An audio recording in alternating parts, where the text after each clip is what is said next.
Now, let's hear from Tim Williams, who is the Australasia Cities Leader from Arup, about the best practice in master planning and integrated development. Tim, come on up to the stage.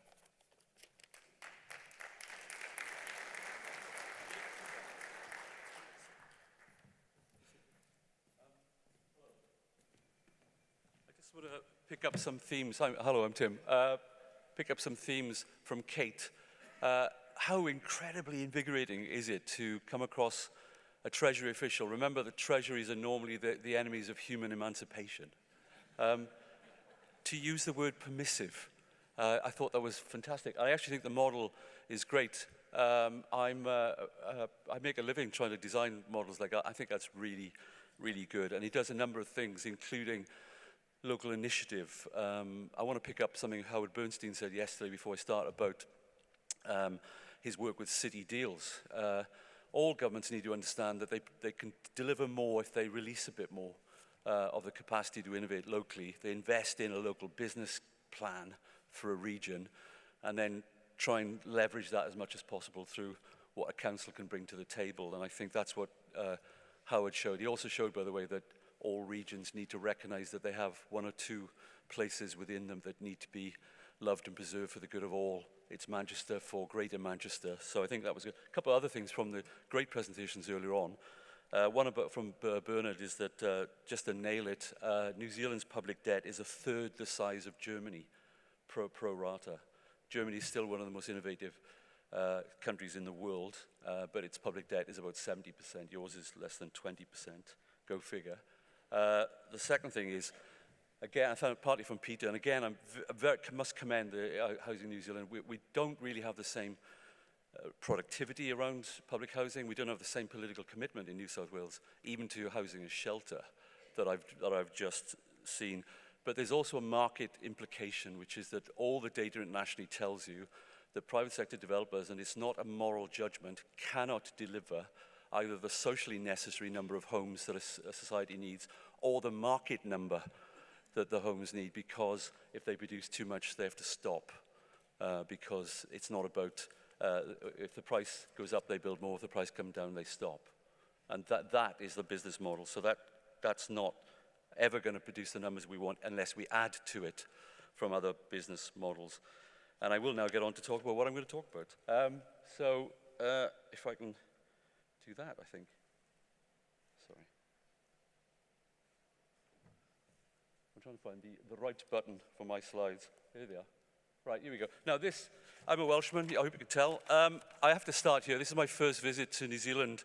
This was my first visit. Imagine, this was 2011, the World Cup, when a crime against the Welsh nation was committed by a French-born referee, who actually was, by the way, as you'll see, this is the wrong angle with which to look at this. Perception. I'm going to talk a bit about ideology, perception, and building business models. My feeling that we haven't got the right trends, we don't understand the right trends, we haven't got the right models either for regions or cities. But I start with perceptions in that this is not what it looks like at all, in my view. It's much clearer to understand if you see it like this, which is that the French guy was clearly trying to put the Welsh guy on the ground.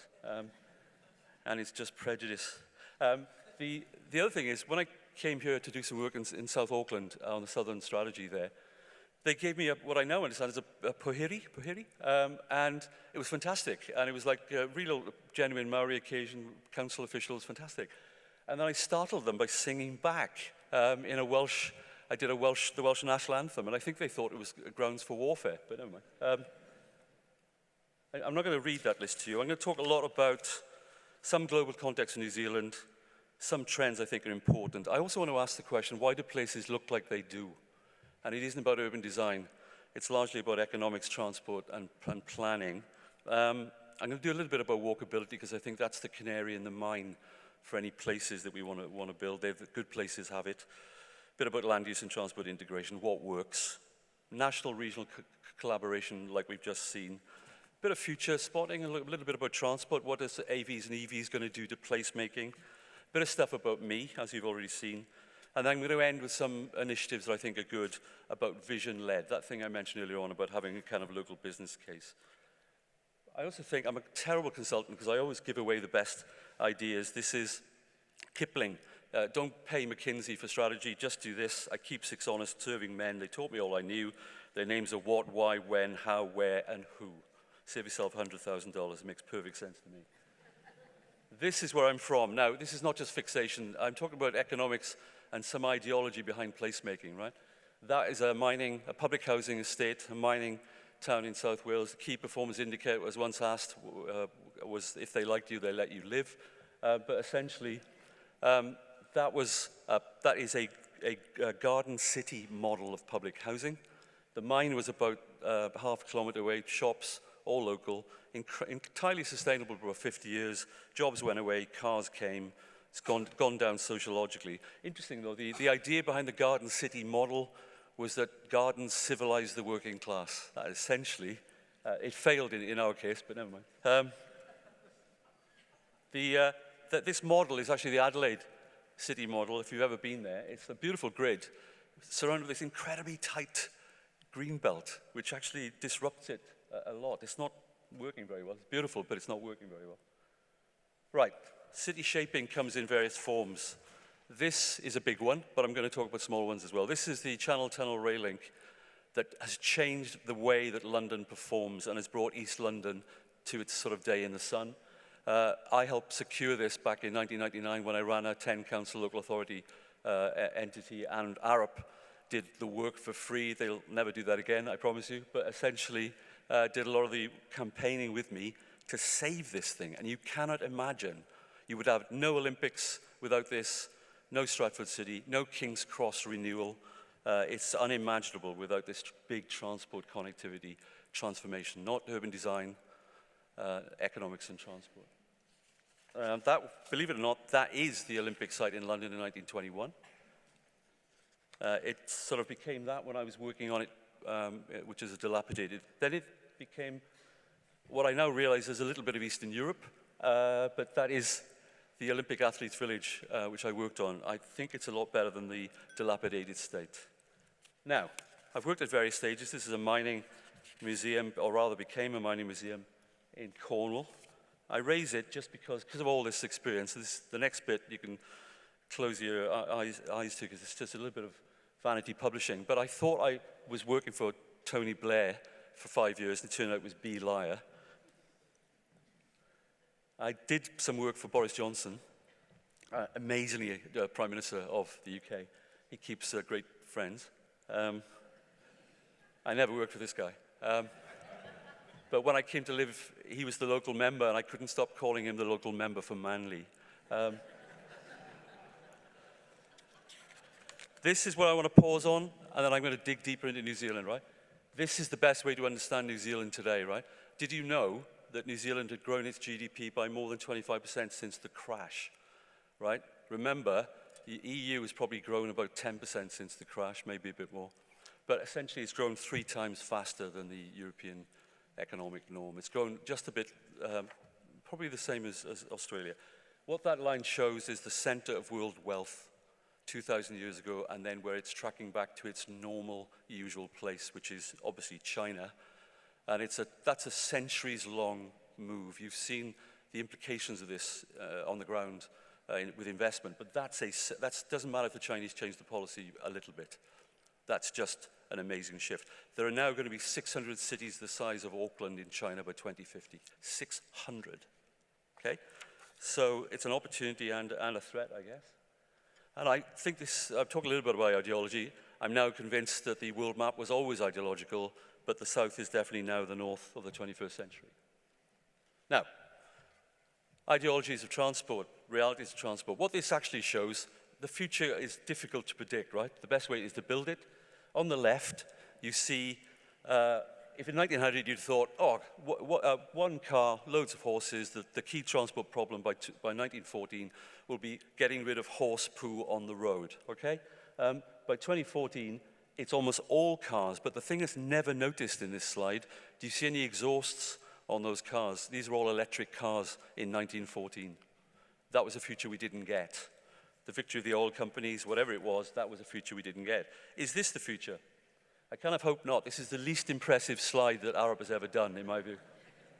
The idea that we're going to go around in individualized pods, like that is absurd. I hope you agree. Now, the alternative at the moment is Mercedes-Benz version, which is, I really do want to spend more time with my wife, but not necessarily in a driverless car, right? So, but it's asking we ask the wrong question at the moment. The question is not improving cars, it's how do we get the right cities for this mode to be in, and do the two conflict? There are real challenges coming, in my view.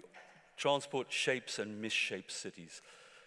Road disperses a city, rail concentrates a city. What do you think AVs are going to do? AVs are going to explode the cities. They're going to make them even more sprawling. It'll cheapen the cost of driving. It'll undermine public transport. Do you think we're ready for that conversation? Maybe it fits better the kind of Australasian, New Zealand reality. Maybe it does. Okay. And then it's changing already. Retail this is another dissolving business model, right? So the retail in the high street, but also the shopping malls are going to go away. Westfield are already talking to people about the next generation. They may become mixed-use developers of housing and retail in city centres. Imagine the redesign of town centres coming because the malls are going away, it seems to me. And then this is a redesigned mall in Colorado, which has become a mixed-use place. It looks like a town again. What housing model will we have in the future? This on the left is Mexico City. On the right could be Auckland, but it's Sydney. They look quite similar to me, actually. Is that the model of the future?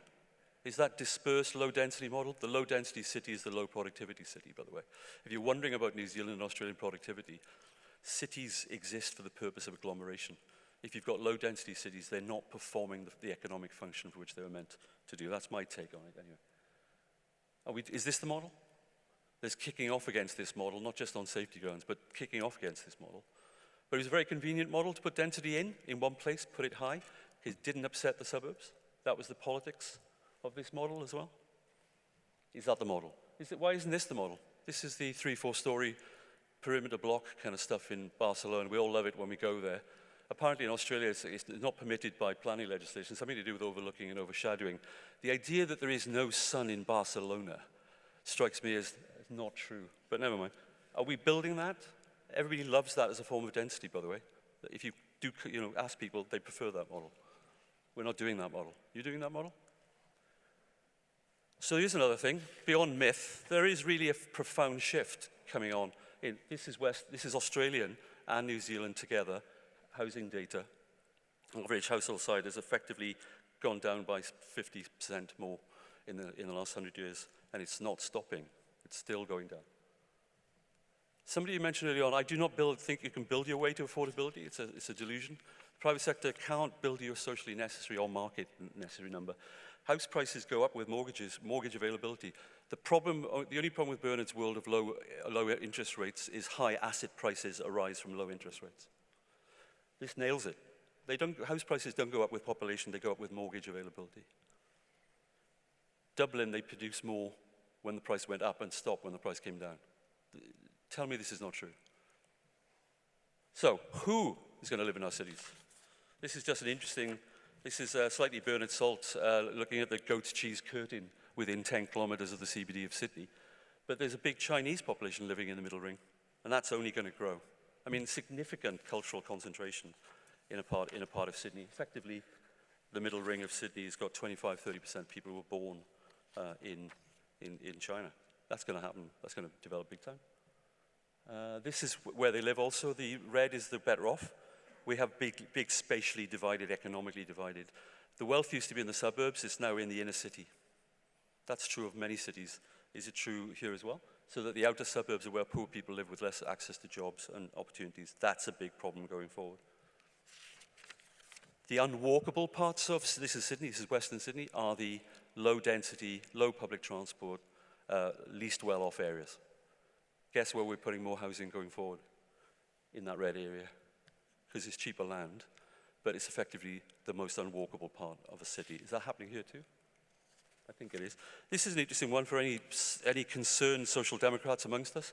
This shows that if you put people from a poor background into middle-class areas, they do better at school and economically. So there's people saying mixed communities don't work. Yes, they do. That's American evidence from Harvard. And then I'm going to end, go up sort of, by the way, as a Welshman, I lie. So I'm not going to end any day soon. But anyway, I want to talk a little bit about some of the words. We hear a lot about livability. Everybody wants it. We don't know what it is, but I can tell you people pay to live close to it. It's walkable, access to public transport, big deal. But that's an inner city thing. So all these surveys internationally showing Melbourne's fantastic, and all that stuff essentially are about the inner city realities of the Australasian city model, not the real metropolitan level, it seems to me. And this all shows that all that walkability, livability stuff fades quite quickly when you get beyond 10 or 15 kilometers of a CBD. Who's the city livable for? This is women, data showing how they felt certain parts of cities in Australasia were unsafe for them. So, when you hear about livability for whom? And this is just showing that you can actually design, this is Arab work, showing that if you build a modern, on the right is a modern estate with cul-de-sacs and no public transport, and you can't walk anywhere. On the right is an old-fashioned grid that is far more walkable. Both those places exist. The one on the right, unfortunately, is the new model in Sydney. So I'm going to just say we've been looking at a lot of city trends, and I'm now going to focus on infrastructure ones to finish, because I think that's partly the theme we heard earlier on. All that stuff's going on in our cities, population explosion, climate change, growth of Asia, but I'm going to look at infrastructure and urbanization and a bit of other regions to conclude. Infrastructure is a word that covers too many different things, right? This is what the road system, the road investment infrastructure in the US has done to residential development. It disperses it. That curve is the dispersal away from the center of cities. Rail concentrates, roads disperse. If your economy is about agglomeration going forward, knowledge jobs are agglomerating, which mode serves the economic future best? Right? That's the discussion going on, I think. That's the government actually has a secret subsidy for that model of dispersal, which is essentially costs 3 times more to do that dispersed model of a city development than it does if you concentrate it. Even the investment in the road system doesn't always work. Have you noticed? You can invent a new road and widen it, and within days it's back to normal performance. This tells you why. It's called induced demand. The more attractive you make road travel, the more people want to travel, and then congestion stays the same. Congestion stays the same. This is from 2011 to 2016 in Australian cities. There is no shift in travel time. It has not got better. It will not get better. It does not get better through these modes. What does change, and this is why you have to think about it, it's not easy to fund, we heard it, I'm going to end with that stuff. This is a new rail system going into the middle of Sydney, it's called the West Metro. At the moment, from that middle of Sydney, you can access 70,000 jobs in half an hour public transport time. After the metro goes in 5 years' time, it's 700,000 jobs you can access in 30 minutes public transport time, from 70 to 700,000 jobs through a new rail system. And that just explains that the problem with all our infrastructure appraisal is we don't count this in, which is that in the time it takes a car to take 2,000 people to work, you can get 100,000 people to work by a rail system without congesting the roads. That's critical. This is the slide that convinced the British government to invest in a big rail system called Crossrail. Job density goes up with rail density. Okay? Although we can, I don't look like a man who cycles, I do. Spending by cyclists and walkers is far more significant for town centre renewal than people driving and parking their cars there. We've got to encourage these, otherwise other things will not work. So better land use and transport integration is required, and you may have heard of this thing, which I think is significant and very high profile in New Zealand around movement and place.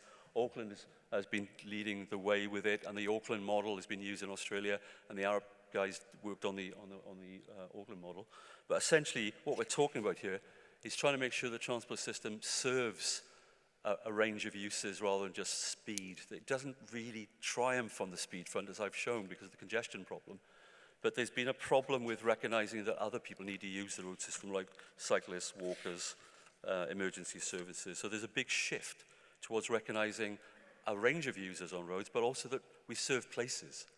The word place has come back as a critical, however imprecise it is, people pay to live near good places. Companies live near good places. And places come back. So this is a way of looking at the road system when it's just all about speed. as you see. This is looking at it when we've integrated that with place a lot more. This is the kind of movement of place discussion. Right, to end, I promise.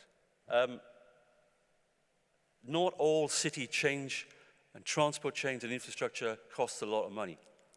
Thinking is a good idea. Innovation is a good idea. This is a place admittedly in New York, but the change was $2,000 worth of painting green on the street.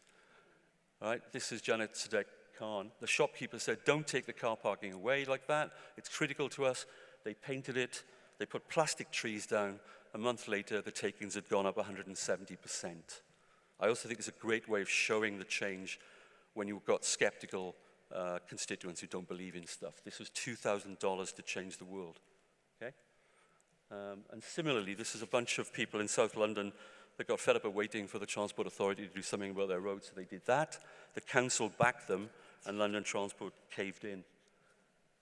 And this is a brilliant initiative. No money at all. This is a bunch of communities saying every day at the end of the school day, 4 streets in the area will be completely traffic-free by agreement, and the kids can play on the roads, safe of cars for 2 hours at the end of each day.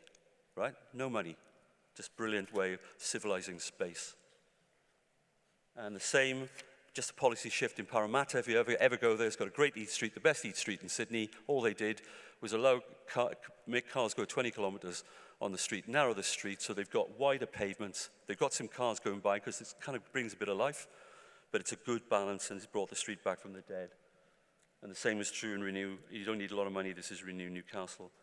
Not all infrastructure spending. This is Chattanooga, put fiber in and has changed it, but leveraged it, right? Leveraged these infrastructure projects. They've leveraged the new fiber they had in Chattanooga to make it the startup capital of the US.